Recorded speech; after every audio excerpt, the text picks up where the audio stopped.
ఓం శివాయ నమః. ఓం కార్తీక దామోదరాయ నమః. కార్తీక పురాణం 25వ అధ్యాయం. అవతార నిర్ణయం. సుదర్శన చక్రం బారిన పడకుండా ఉండడం తన తరం కాదని, తనని ఎవరూ రక్షించలేరని దుర్వాసుడు నిర్ణయించుకున్నాడు. వైకుంఠం చేరుకున్నాడు. శ్రీహరిని దర్శించుకున్నాడు.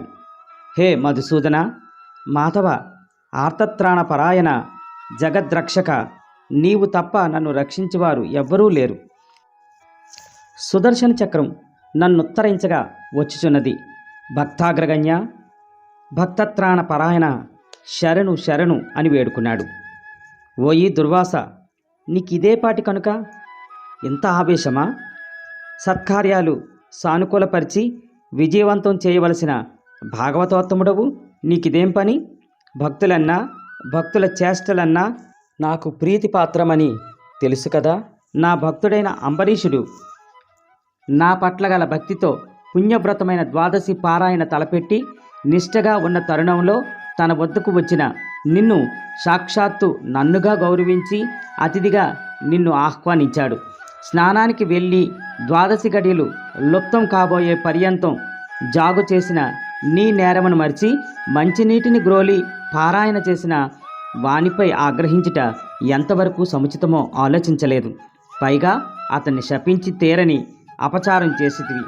గోవులను, హరిభక్తులను బాధించిన వారి పట్ల నేను శిక్షాక్రమంతో సంచరించునని నీకు తెలియను కదా. అంబరీషునకు శాపమిచ్చావు. భయకంపితుడై నన్నే ధ్యానిస్తున్న అంబరీషునికి నీ మాటలు ఏవి వినపడలేదు. నీవిచ్చిన 10 జన్మల శాపము అతనికేమీ తెలియదు.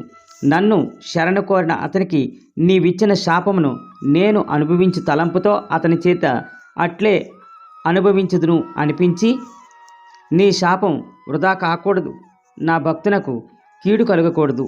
నీ శాపానికి చెదరక బెదరక సంసిద్ధతను పలకడంతో కోపించి కఠిన శాపమును ఇవ్వగోరి నీవు పూనుకోబోగా సుదర్శనాన్ని నీపై ప్రయోగించను. దానిని వారించుటకు అతడే సమర్థుడు.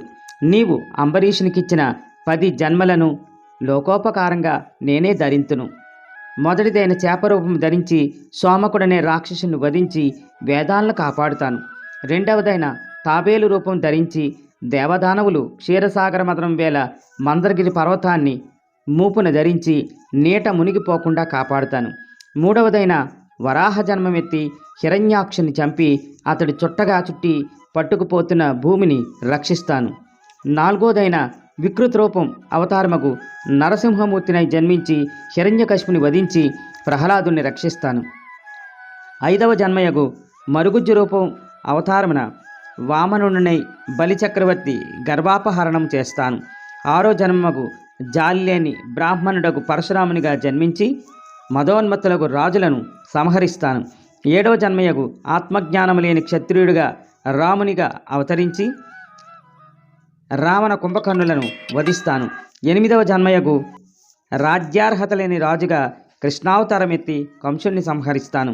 9వ జన్మయగు పాషాండుడకు బుద్ధినిగా పుట్టి పాషాండ మతాన్ని బోధించి అహింసా సిద్ధాంతాన్ని వ్యాప్తిలోకి తెస్తాను.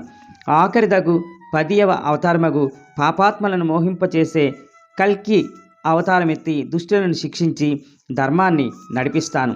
దుర్వాసమునీంద్ర, కోపావేశంతో రుద్రాంశ సంభూతుడైన నీ నోట వెలువడిన శాపోక్తులు వృధా కాకూడదని ధర్మ సంస్థాపనార్థం నేను భూమిలో దశావతారములెత్తి లోక సంరక్షణార్థం నా భక్తునికి ఆ శాప ప్రభావము కలుగకుండా వ్యవహరించబడతాను. పరమ భాగవతోత్తముడైన అంబరీషుణ్ణి గుర్తించి నీ ఆగ్రహావేశాన్ని, దుడుకుతనాన్ని గుర్తెరిగి వాణ్ణి శరణు కోరవలసిందని శ్రీహరి దుర్వాసుని హెచ్చరించి సాగనంపాడు. కార్తీక పురాణం 25వ రోజు పారాయణం. దశావతార నిర్ణయాధ్యాయం సమాప్తం.